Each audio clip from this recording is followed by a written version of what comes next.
Assalamualaikum warahmatullahi wabarakatuh. Perkenalkan, nama saya Eka Intansari dengan NPM 1817051022 kelas A. Di sini saya akan membuat video mengenai tugas 5 dari mata kuliah Teori Bahasa dan Automata. Langsung saja, yang pertama mengenai meminimalkan DFA.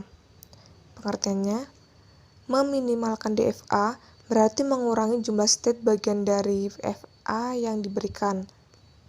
Langkah-langkah untuk meminimalkan DFA. Langkah yang pertama, hapus semua status yang tidak dapat dijangkau dari status awal melalui rangkaian transisi DFA manapun. Langkah 2, gambarkan tabel transisi untuk semua pasangan status. Langkah 3, sekarang pisahkan tabel transisi menjadi dua tabel, TI dan T2.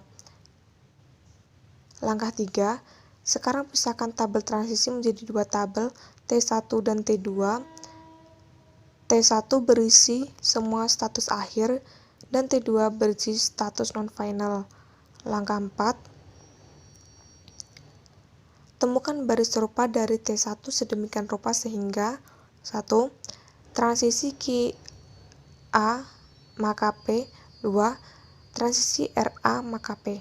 Itu berarti temukan dua keadaan yang memiliki nilai A dan B yang sama dan hapuslah satunya.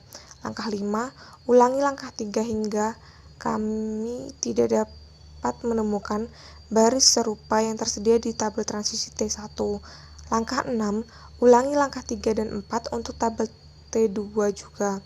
Langkah 7, sekarang gabungkan tabel T1 dan T2 yang telah dikurangi. Tabel transisi gabungan adalah tabel transisi DFA yang diminimalkan.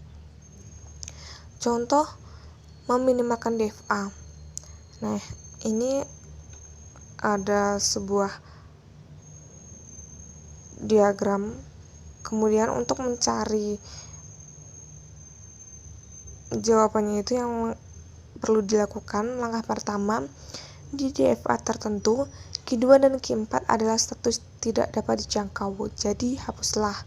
Langkah 2, gambarlah tabel transisi untuk state bagian lainnya. Nah, tabel transisinya sebagai berikut. Kemudian langkah 3, bagi baris tabel transisi menjadi dua set. Set yang pertama, satu set berisi baris-baris yang dimulai dari status non-final. Langkah 2, set lain berisi baris tersebut yang dimulai dari status akhir. Langkah 4, set 1 tidak memiliki baris yang mirip, jadi set 1 akan sama. Langkah 5, pada set 2, baris 1 dan baris 2 serupa karena Q3 dan Q5 transit ke status yang sama pada 0 dan 1, jadi lewati Q5 dan kemudian ganti Q5 dengan Q3 lainnya. Langkah 6, sekarang gabungkan set 1 dan set 2 sebagai, nah ini hasil penggabungannya. Dan yang terakhir merupakan jawaban.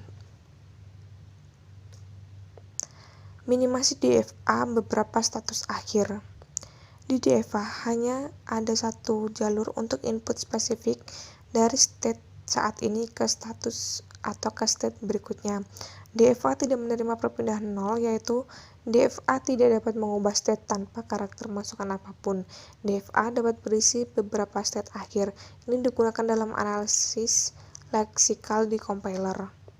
Meminimalkan DFA ketika ada state yang tidak dapat dijangkau.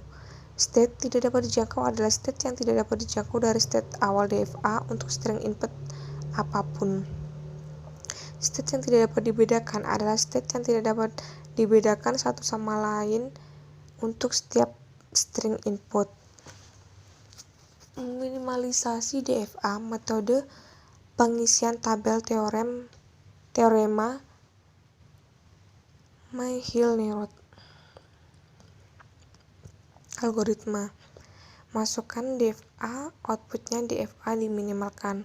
Langkah pertama, gambarlah tabel untuk semua pasangan negara atau state QI, QJ yang tidak harus terhubung secara langsung. Semua pada awalnya tidak ditandai. Langkah 2, pertimbangkan setiap pasangan state bagian KI, KJ di DFA di mana KI elemen F dan KJ bukan elemen F atau sebaliknya dan tandai mereka. Langkah 3, ulangi keadaan ini hingga tidak dapat menandai status lagi jika ada pasangan yang bertanda KI, KJ. Tandai jika pasangan transisi KA transisi ada tandai untuk beberapa alfabet masukkan. Angka 4, gabungkan semua pasangan yang tidak ditandai KI, KJ dan jadikan mereka satu kesatuan di PDFA yang dikurangi. Nah, mungkin itu saja yang dapat saya sampaikan mengenai tugas 5 dari mata kuliah teori bahasa dan automata. Kurang lebihnya saya mohon maaf. Saya akhiri. Wassalamualaikum warahmatullahi wabarakatuh.